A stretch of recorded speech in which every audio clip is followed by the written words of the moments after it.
Students, इस video में हम करने वाले हैं साउंड चैप्टर की बैक एक्सरसाइज के लास्ट की क्वेश्चन 16 से 22 तक। 16 question, what is loudness of sound, what factors does it depend on. तो लाउडनेस मेनली एम्पलीट्यूड पे डिपेंड करती है। लाउडनेस क्या होता है, it is a measure of the sound energy reaching the year पर सेकेंड। आपके ईयर तक कितनी साउंड एनर्जी एक सेकेंड में, 1 सेकेंड में कितनी साउंड एनर्जी पहुंची है आपके ईयर तक, that will give you loudness of the sound. और लाउडनेस किस किस पे डिपेंड करती है, एम्पलीट्यूड पे। The more the amplitude more will be loudness, it depends on amplitude. The more the amplitude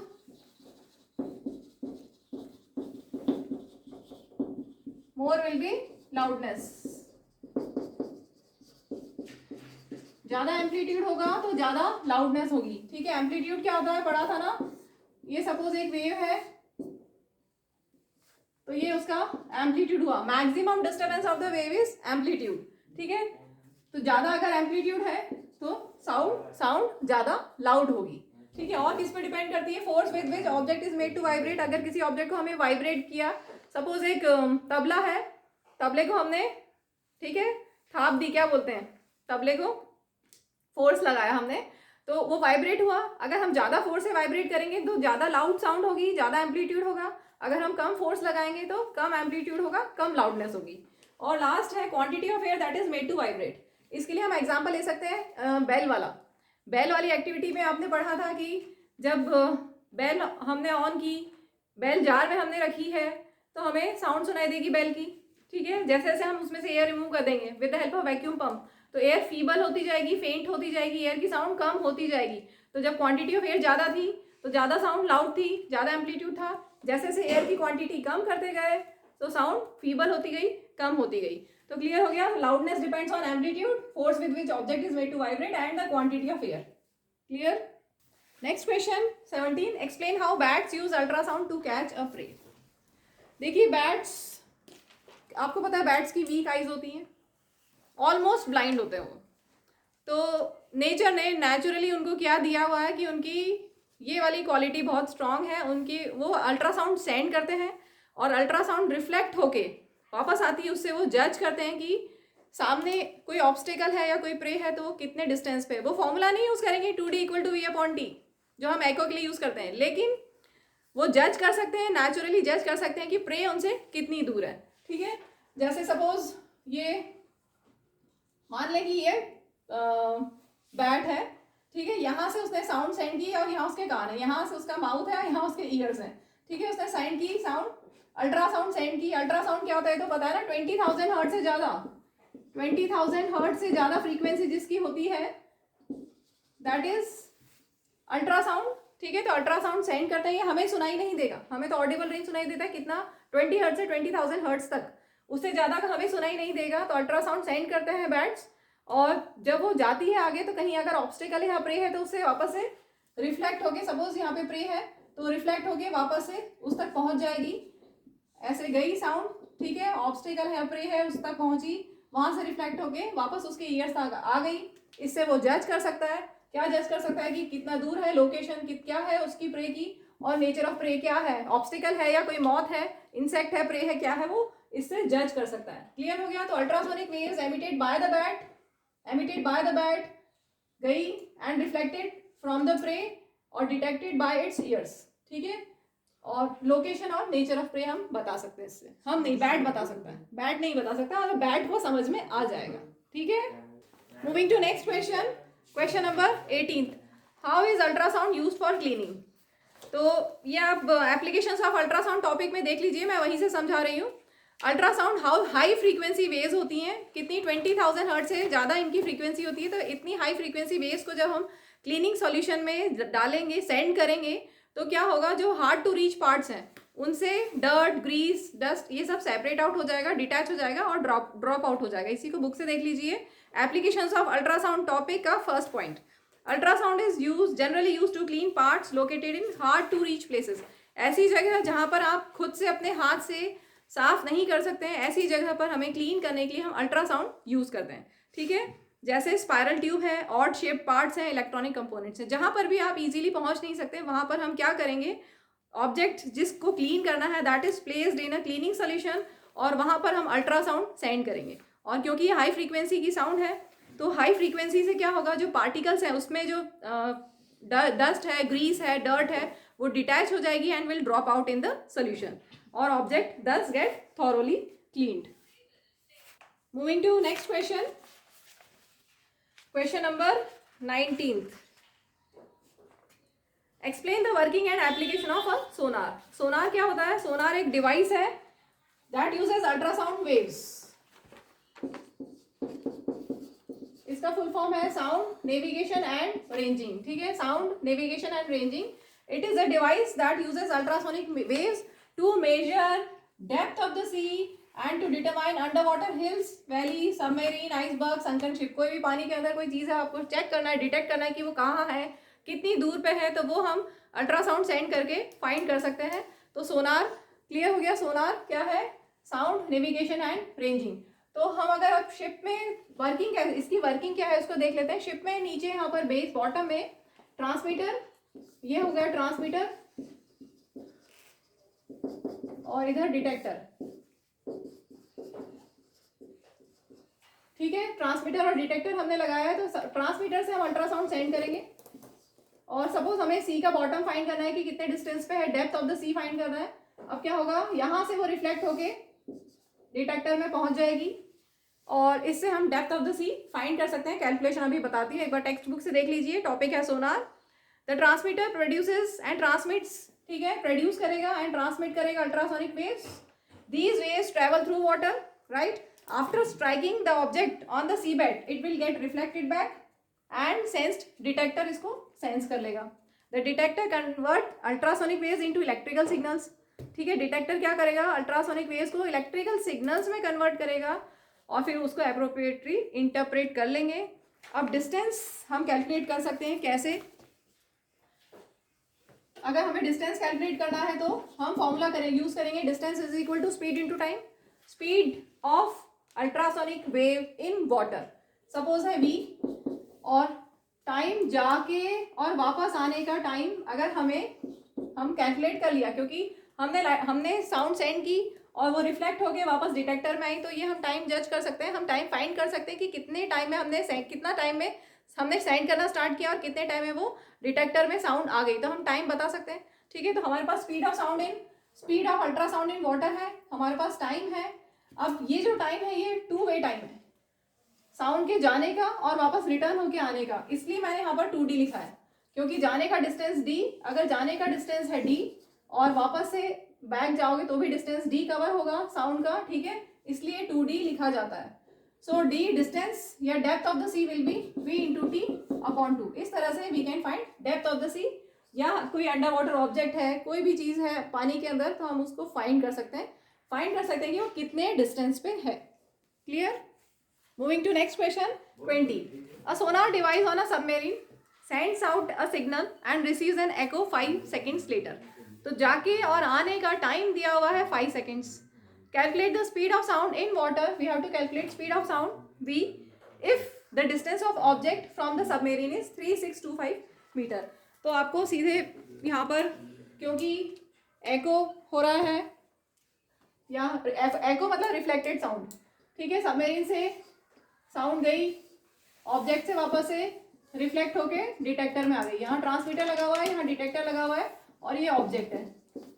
ठीक है, तो जाने का डिस्टेंस d, वर्टिकल डिस्टेंस लेते हैं, और जाने का डिस्टेंस भी d और आने का डिस्टेंस भी d। तो 2d is equal to distance is equal to speed into time. 2d क्यों लिया? क्लियर हो गया। यहाँ से यहाँ तक का डिस्टेंस, देन यहाँ से यहाँ तक का डिस्टेंस क्यों लिया? क्योंकि टाइम डबल दिया हुआ है। साउंड ऐसे गई, ऑब्जेक्ट से रिफ्लेक्ट होके ऐसे आई, तो वो वाला टाइम दिया हुआ है 5 सेकेंड। ठीक है, so what we have to find v। तो v कितना हो जाएगा? 2d अपॉन t, बस वैल्यूज पुट कर दो। 2 into D upon t, 5 cancel करते हैं, 5 7 35, 5 2 10, 5 5 25, तो ये आ गया 1450 metre per second is the speed of sound. Moving to next question, explain how defects in a metal block can be detected using ultrasound. तो ultrasound send करके हम ये फाइंड कर सकते हैं कि किसी मेटल ब्लॉक में डिफेक्ट है, क्रैक है, फ्लॉ है या नहीं है। तो अगर बिल्कुल सही होगा वो, तो क्या होगा जब हम अल्ट्रासाउंड, मैंने एक मेटल ब्लॉक बनाया है, ठीक है, और यहाँ पर अल्ट्रासाउंड डिटेक्टर्स लगे हुए हैं और यहाँ से हम अल्ट्रासाउंड सेंड कर रहे हैं, तो क्या होगा अगर कोई डिफेक्ट नहीं है तो अल्ट्रासाउंड सीधा स्ट्रेट चला जाएगा,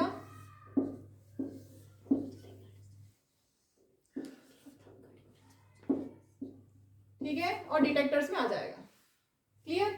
अब अगर कहीं डिफेक्ट होगा तो क्या होगा, यहाँ पर कोई डिफेक्ट नहीं है, अल्ट्रासाउंड स्ट्रेट डिटेक्टर्स में आ गया, यहाँ पर भी सीधा डिटेक्टर्स में आ गया, लेकिन यहाँ पर क्या होगा, अब इसके आगे नहीं जा पाएगा क्योंकि यहाँ डिफेक्ट है, ठीक है, तो यहाँ से जाके वो वापस से बैक चला जाएगा, ऐसे ही यहाँ पर भी जाके वो बैक चला जाएगा, डिटेक्टर में यहाँ नहीं आएगा। और इस तरह से हम यूज़ कर सकते हैं इसको अल्ट्रासाउंड को चेक करने के लिए कि डिफेक्ट है या नहीं है, ठीक है। एक बार बुक से देख लीजिए एप्लीकेशंस ऑफ अल्ट्रासाउंड का second point. Ultrasounds can be used to detect cracks and flaws in metal blocks. Metallic components are generally used in construction of big structures like buildings, bridges, machines and scientific equipment. तो अगर metal block में crack या hole है, the cracks or holes inside the metal blocks which are invisible from outside. metal block है क्योंकि ये solid है तो आपको बाहर से तो दिखाई नहीं देगा कि इसमें कहीं crack है, flaw है, defect है, तो उसको चेक करने के लिए हम क्या यूज करेंगे, अल्ट्रासाउंड, ठीक है। तो क्रैक्स और holes inside the metal blocks which are invisible from outside reduces the strength of structure. तो ऐसे केस में हमें चेक करना है कि फ्लॉ है या नहीं है, तो ultrasound are passed through the metal block और डिटेक्टर्स यूज किए जाते हैं to detect the transmitted waves. अगर कहीं पे भी डिफेक्ट होगा, छोटा सा भी डिफेक्ट होगा, तो वहां से अल्ट्रासाउंड रिफ्लेक्ट हो जाएगी, डिटेक्टर में नहीं आएगी, indicating the presence of flaw और डिफेक्ट, ठीक है। अगर हम ऑर्डिनरी साउंड सेंड करेंगे तो क्या होगा, अगर ऑर्डिनरी साउंड सेंड की होती तो यहाँ से ऐसे जाके और ऐसे जाके बेंड होके और डिटेक्टर में आ जाती। यहाँ से अगर आपने ऑर्डिनरी साउंड सेंड की होती तो ऐसे जाके डिटेक्टर में आ जाती और हम फाइंड नहीं कर पाते कि यहाँ पर कोई डिफेक्ट है। और अल्ट्रासाउंड में ऐसा नहीं होता, कहीं पे डिफेक्ट है तो वहाँ पर से रिट्रेस हो जाएगा, it will retrace its path, reflect हो जाएगी वापस से, आगे डिटेक्टर में नहीं आएगी। Clear? Moving to last question, question 22, working of human ear. Explain how the human ear works. ये हम ऐसे लेक्चर 12 में भी कर चुके हैं, बहुत डिटेल में मैंने पूरा फिगर के साथ में एक्सप्लेन किया है, अभी उसको एक बार फिर से बिना फिगर के एक्सप्लेन कर रही हूँ। तो human ear is broadly classified into, categorised into outer ear, middle ear and inner ear. तो सबसे पहले हम आउटर ईयर समझते हैं। आउटर ईयर में होता है पिन्ना, जो ये ब्रॉड पार्ट आपको दिखाई दे रहा है, broad visible part, this is known as pinna, ठीक है। इसके बाद होता है ईयर कैनाल और उसके बाद आता है ईयर ड्रम, ठीक है। तो वर्किंग हम कर रहे हैं तो पार्ट के साथ में समझते जाते हैं। साउंड वेव्स कैसी होती हैं, लॉन्गिट्यूडनल वेव्स होती हैं और उनमें होते हैं कॉन्जिक्यूटिव कंप्रेशंस एंड रेयरफैक्शंस, ठीक है। तो जब कंप्रेशन पिन्ना से ईयर कैनाल से होता हुआ ईयर ड्रम तक पहुंचेगा, तो ईयर ड्रम में क्या होगा, कंप्रेशंस और वाइब्रेशन, सपोज ये ईयर ड्रम, तो ईयर ड्रम में जब कंप्रेशन पहुंचे, सोचो आप region of compression, sound waves क्या होती है जिनमें कॉन्जिक्यूटिव कंप्रेशंस और रेयरफैक्शंस होते हैं, तो जब रीजन ऑफ कंप्रेशन पहुंचा तो क्या होगा, ये इसको ईयर ड्रम को ऐसे धक्का देगा। अभी ईयर ड्रम ऐसा है, नॉर्मली पोजीशन पे है, ठीक है, और जब कंप्रेशन वहां पहुंचेगा, मतलब मॉलिक्यूल्स बहुत पास वाले वहां पहुंचेंगे, तो ये ऐसा हो जाएगा, ठीक है, इनवर्ड पुश हो जाएगा, ear drum will be pushed inward. तो जब ये अंदर की तरफ पुश हुआ, जब ये इसी को नेक्स्ट स्टेप ये ऐसा हुआ, तो क्या हुआ, यहाँ पर रेयरफैक्शन क्रिएट हो गया, यहाँ रेयरफैक्शन क्रिएट हो गया ऐसे, तो ये ऐसे होगा, ठीक है। तो ऐसे ऐसे ईयर ड्रम, बताया था मैंने पहले भी, ऐसे ऐसे ईयर ड्रम वाइब्रेट करेगा, ठीक है। तो ईयर ड्रम में वाइब्रेशंस होंगे और जो प्रेशर वेरिएशंस हैं वो आगे ट्रैवल करेंगे। इतना क्लियर, इतना बुक से देख लेते हैं एक बार। टॉपिक बुक में, टेक्स्ट बुक में structure of human ear, figure के नीचे वाला, the outer ear is called pinna, it collects the sound from the surroundings, the collected sound passes through the auditory canal, that is called ear canal.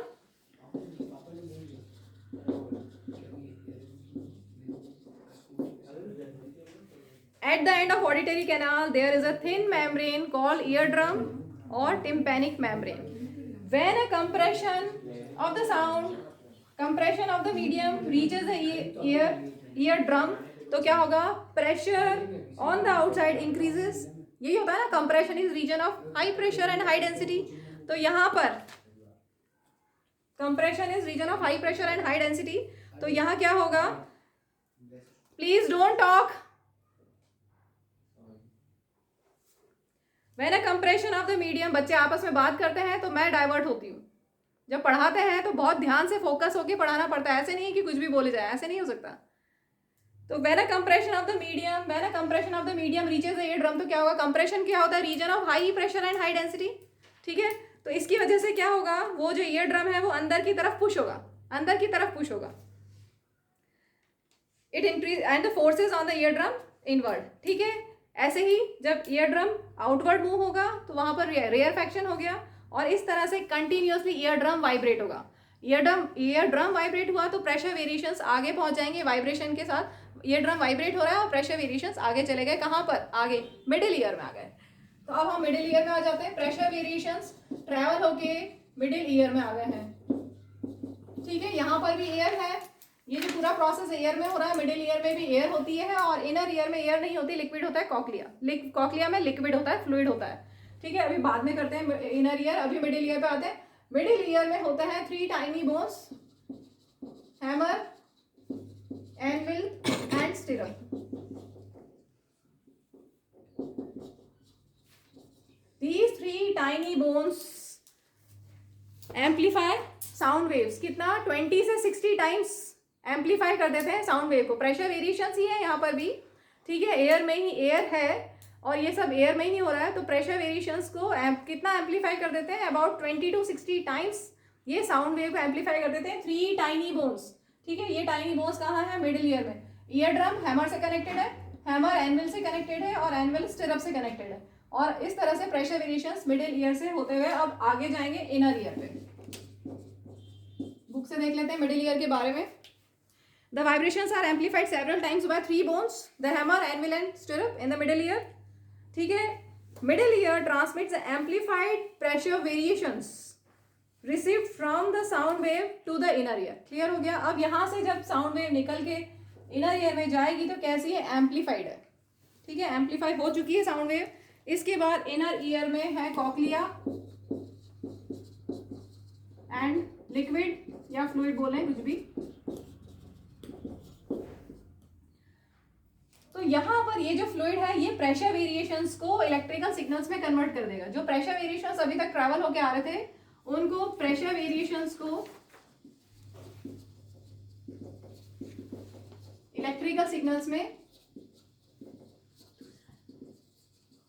Convert कर देगा ये liquid. ठीक है, तो these electrical, ये क्लियर हो गया। In the inner ear the pressure variations are turn into electrical signals by the cochlea. Actual में कॉक्लिया में जो फ्लूइड होता है वो उसको प्रेशर वेरिएशंस को इलेक्ट्रिकल सिग्नल्स में कन्वर्ट कर देता है। इसके बाद बस, इसके बाद auditory canal and auditory nerve से मैसेज ब्रेन तक जाएगा और brain will interpret the sound and you will feel the sensation of hearing. ठीक है, तो यही दिया हुआ, these electrical signals are sent to the brain by auditory nerve and the brain interprets them as sound and we feel the sensation of hearing.